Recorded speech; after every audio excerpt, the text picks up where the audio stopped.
గిరిజనుల విద్యాభివృద్ధి లక్ష్యంగా తెలంగాణ ప్రభుత్వం ముందుకు సాగుతోంది. ఒక్క స్టూడెంట్ ఉన్నా సరే బడి నడిపించాల్సిందేనని తేల్చేసింది. చదువుకు ఎలాంటి లోటు రాకుండా చూసుకుంటోంది.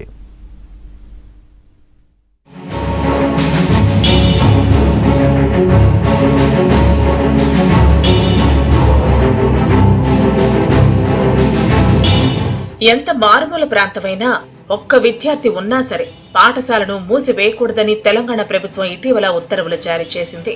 చైనా దేశంలో ఒక విద్యార్థి కోసం ప్రభుత్వం రైలు నడపడం, ఆంధ్రప్రదేశ్లో 12 లక్షలు ఖర్చు చేసి ఒక విద్యార్థికి చదువు చెప్పించడం లాంటి ఘటనలను ప్రభుత్వం గుర్తు చేసుకుంటోంది. అందుకే ప్రారంభించి అభివృద్ధి చేసిన బడులను ఎలాగైనా కాపాడుకుని భావితరాలకు అందించాలన్న తపన ప్రభుత్వ పెద్దల్లో కనిపిస్తోంది.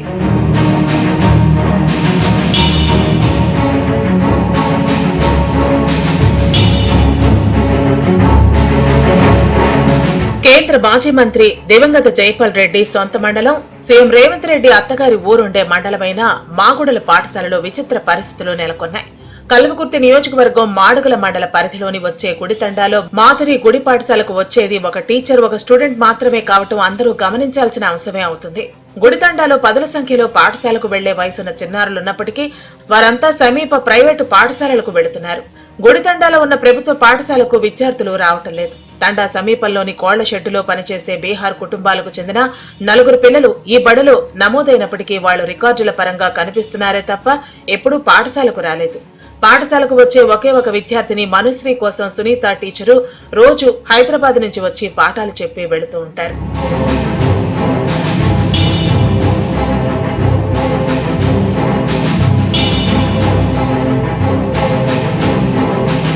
ఎక్కడ లేని వెట్టూరం తమ గుడితండాలో నెలకొందని స్థానికులు చెబుతూ ఉంటారు.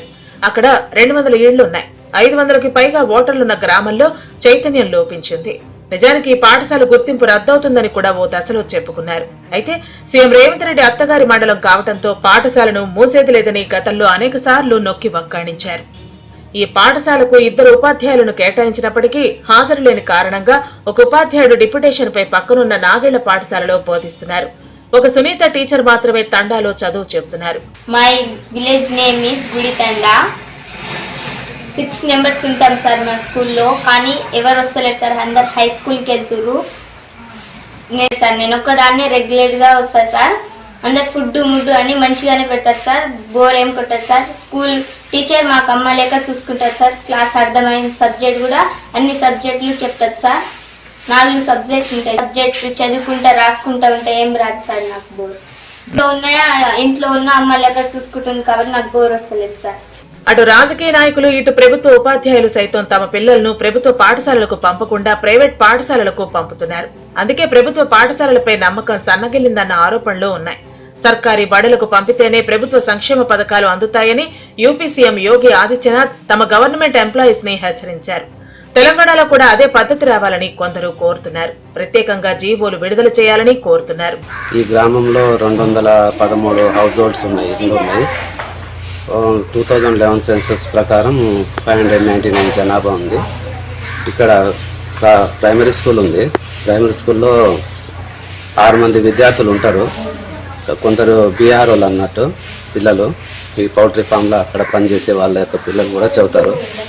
కాకపోతే ఏంటంటే వాళ్ళు కొద్దిగా రెగ్యులర్గా తోలించారు అన్నట్టు. ఎందుకంటే పౌల్ట్రీ ఫామ్ కొద్దిగా దూరంగా ఉంటాయి కాబట్టి స్కూల్కి 6 మందిలు అంటే ఒక ఆమె అయితే రెగ్యులర్గా వస్తుంది అన్నట్టు. మనుశ్రీ అనే విద్యార్థిని అయితే ప్రతిరోజు వస్తుంది. అంటే కొద్దిగా ప్రైవేట్ స్కూల్లో ఒకటి చూసి ఒకరు ప్రైవేట్ స్కూల్కి తోలిస్తారు అన్నట్టు.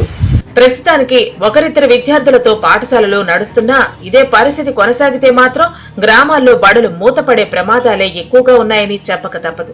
స్కూల్స్ మూతపడకుండా చూడాల్సిన బాధ్యత సమాజంపై కూడా ఉందని మరిచిపోకూడదు.